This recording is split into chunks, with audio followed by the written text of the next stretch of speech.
And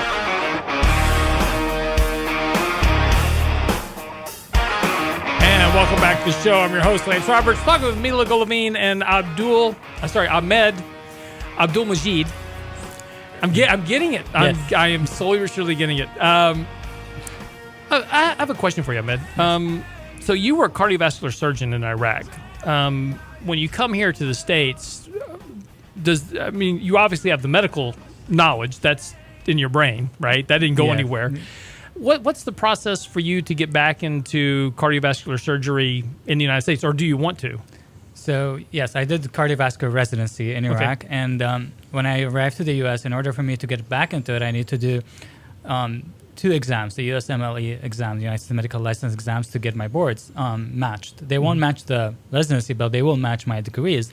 But in order to do that, it's almost 2 years of full-time studying that at the time, both couldn't afford to. Mm-hmm. And then also just the fact that I'm in the U.S., and in the U.S. there's a different approach for careers than it is in Iraq. There's a lot of opportunities that you can contribute. I found that I can contribute to in different ways, right. And that in ways that actually are more based off what would fulfill me more. So right now I am fulfilling that community contribution through my role in Masterword, through advising all of the clients that we have for healthcare, government, schools, on how to provide meaningful language access to people who don't speak English proficiently enough. Mm-hmm. So that is the one way I can give. I just got my master's in health administration as well. So I'm thinking of going through to hospital administration as well. And I'm currently even using that knowledge through my work in Masterword to leverage, and my medical background, to all of them combined to serve my role. Well, I asked you the question for 2 reasons. One, I was just curious. Yeah. I mean, obviously you had a passion for being, for cardiovascular surgery, and you're in a very different role now, and there's nothing wrong with that at all.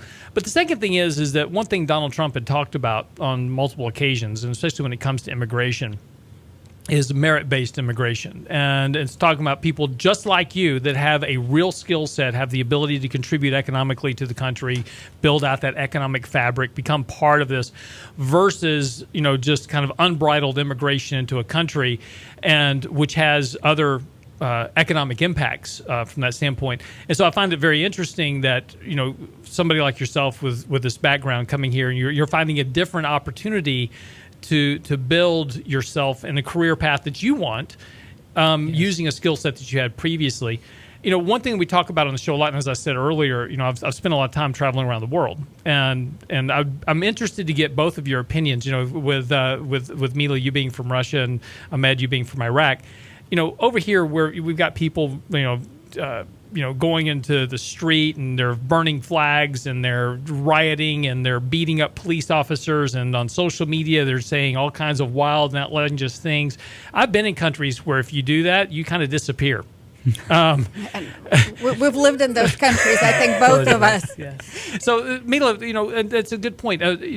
In Russia, you don't have the type of, and I think this is one thing that we really take for granted here, as our freedoms of speech and religion and these type of things that are granted to us by the Constitution. And we seem so ready in many cases to just throw that out the window and let's be socialist, and give all these things up. But that's not really a wise path. Well, I was actually completely different perspective on what's happening here. And while I think it's completely wrong to harm somebody physically or to assault a police officer, that's like a different conversation. But I was talking to somebody in Russia, asking their opinion of, what's going on and all the criticism of the president that everybody is hearing.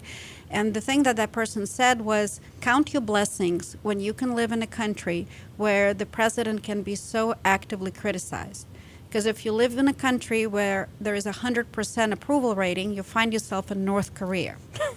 And so that's a completely different perspective when I turn on the news that are very critical of what's going on right now on one side or the other. I tend to count my blessings. Yeah, and the same way in Iraq too, right? Yes, it's the same thing. We the percentages are like when you hear like a approval rating or a re-election at 99.98%. And that one guy that voted, the 0.9, he's no longer around anywhere. They don't know what happened to that guy. Part of the citizenship turnover, yeah. Yeah, exactly. Yes. Yeah. But I mean, and I think this is something that, if there's a message, I think that you two in particular can get out, and it just, I try to counsel young. I meet a lot of very young people. I have 4 teenagers, so I meet all their friends, and they're very social. So, and when I have these conversations with them, and they're being indoctrinated through school about really this idea of socialist structures and how the government should pay for everything. And so I try to have these conversations with them about, the way economics really work and the way economies actually work. If you could counsel kids in college today coming out about, what they're asking for, what would you tell them? I mean, because they're asking for socialism, but I don't think they really have a clue as to what that is. They just like the idea that somebody else is going to pay for everything. Well, I think that the truth is somewhere in the middle, and I would advise these kids to really go and live in a country where there is socialism, like they can experience Venezuela for themselves at this moment and see what they think. But I think both extremes are wrong, and the truth is somewhere in the middle. Right, and it's usually the case with everything, right? Right. I mean, and this is the problem. But as we were saying earlier, the one thing that bothers me, I think, the most is that we've got so many people attacking the Constitution. We need to rewrite the Second Amendment. We need to get rid of the Second Amendment. We need to change the First Amendment. You shouldn't have the right to just say anything you want to say. That shouldn't be a right. But these were the founding things that made America what it was, and why millions of people over the years have wanted to immigrate to America to get away from countries like Iraq and Russia and North Korea and others, to have those freedoms. But yet we seem to be so willing to just give those up. I think growing up in a country where you were not allowed to give any opinion that is an opposite to the propaganda that was being held at the country you grew up in. The first thing that I appreciated in the U.S. and actually started doing is expressing my opinion. My journey as someone who comes from Iraq and as a refugee, as an immigrant to the U.S. and settled in the U.S. And I share through many social media outlets about my experience. And I think there is, people are trying to limit what they don't agree with. Not what they want. So you see the left trying to limit people who are extremists and trying to say have hate rhetoric. And then you see people on the right that are trying to also silence some people that have anti views that are anti-religion or something like that. And I think for me, being able to hear these opinions, even though that they're extreme, is one of the blessings, as Mila was saying, is one of the blessings that we have in this country. So if you're uncomfortable hearing something, just don't go and listen to it. Yeah, get off Facebook, which has been my motto all along. Get off Facebook. Save yourself a lot of angst. And back to this whole, we got about a minute here just to wrap up. But that really brings us back full circle, really, to social media in particular. One of the big focal points of individual stress is social media, because people get inundated with messages through social media, and we're actually seeing multiple disorders come out of social media overuse. And are y'all witnessing that in some of the work you're doing? Absolutely, and on social media. Yeah. And so, yes, so the advice there is step away from social media.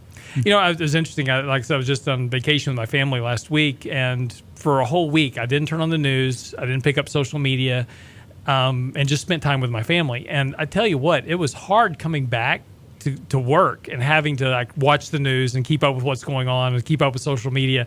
I didn't realize how nice it was not to have all that influence, the dings and the pings and everything else just going on constantly. It's nice to step away from it. It is one of the things that you were mentioning, about stress. One of the signs actually of stress is avoidance. So when you see yourself avoiding social media, that regular encounters, that shouldn't be a problem, that shouldn't be avoided, because it should be just an outlet for expression, but it is causing you stress. So you're having avoidance to that, but eventually you'll also have avoidance for work coworkers, and then you'll have avoidance for social environments that these conversations come up. So you have to be also wary of that avoidance and not let it just materialize itself in every aspect of your life. Use it in a healthy way, create a space for yourself to heal from that stress. But but also be wary that not to let it control you, that avoidance. So if I'm trying to avoid all four of my kids because they're always asking me for money, I mean, what is that saying?